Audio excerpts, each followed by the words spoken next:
First of all, I want to thank you for having us here today. It's been really cool to to hear other people talk about all the interesting work that's being done in other areas. My name is Roxanna Pebdani. I'm a senior lecturer in the discipline of Rehabilitation Counselling at the University of Sydney, and I'm presenting on behalf of myself, Fereshteh Pourkazemi, also a senior lecturer at USyd, but in physiotherapy, and Martin Raffaele, a research affiliate at the University of Sydney. I think we're a really wonderful team, so I want to acknowledge how important all of the collaboration has been throughout this process. And they're both here, so that's extra exciting. So I'm here to talk to you about a project we began at the end of 2018. We piloted it in 2019 and 2020, and we're expanding it for 2021. We call it Living Case Studies and see it as an opportunity to bring people's stories and lived experience into the classroom. This is step one, so I'm going to start with that. It all started with a strategic education grant from the University of Sydney. So we're very thankful for that. And we had two major aims. One was to use Martin's PhD in health sciences with a focus on lived experience of epilepsy as a tool to teach Fereshteh's first-year undergraduate physiotherapy students about the International Classification of Functioning Disability in Health, the ICF, and about disability in general. And the second was to use Martin's knowledge and experience to provide a comprehensive video case study of walking a virtual client through each step of the rehabilitation process within rehabilitation counseling. This is extra important because Martin doesn't just have a PhD in health sciences with a focus on the lived experience of epilepsy, but he also has epilepsy himself. Martin's research focuses on the sociological and psychological aspects of neurological disabilities, which is especially important given the great stigma surrounding epilepsy and other neurological disabilities. Our goal together was to give our students exposure to Martin's knowledge, but also to Martin himself, to normalize disability and allow students to see that disability, neurological or otherwise, does not mean that a person will have difficulty accomplishing their goals.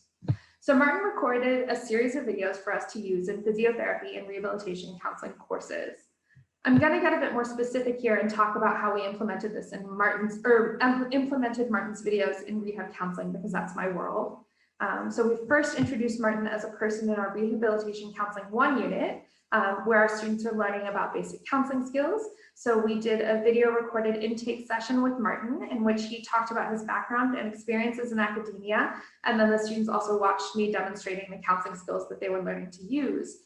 Later that same semester, we got to bring Martin in again in our assessment, evaluation, and planning unit. And Martin took a series of psychological tests, which are the same psychological tests that our students administer, we administer in class, and our students take themselves to write a report on themselves. But then they also got to practice interpreting the results of Martin's tests with an eye to recognizing the impact of his disability on the test results. Of course, throughout all of this, the rehabilitation counseling students were gaining exposure to Martin. So they're watching the intake video, they're watching videos of him taking the tests, and then they're looking at his test scores, which is helping them see Martin as himself, a high achieving and very intelligent person with a neurological disability that requires accommodations. In the following semester, a plan which will be realized in the future, our students will get to revisit Martin as a person and as an expert. So in their unit, BioPsychoSocial Aspects of Disability, Martin will lecture on neurological disability, how it affects people psychosocially, and what accommodations can be useful in this work. Now, as I said, this is step one. Step two is hopefully a Spencer Foundation grant submitted but not yet funded, fingers crossed, in which we'll use the funding to develop a number of other living case studies to provide students with this video contact with people with lived experiences of various types of disability. Incorporated into the Spencer Foundation grant are 3 research studies. So the first is an intervention study with pre and post tests, consisting of measures of attitudes towards disability. So Martin and the videos are the intervention. We show the physiotherapy students the videos, we do a pre-test, show the videos, and then do a post-test to see how it affects attitudes towards disability. And then of course we also have 2 qualitative studies, one with the rehab counseling students as they progress through with the case study, and one with the undergrad physiotherapy students getting limited but very important exposure to knowledge and lived experience. The whole background of all of this is Allport's contact hypothesis, which basically states that as we become more exposed to people with different identities, people with privileged identities are able to understand and improve their attitudes towards people with non-privileged identities.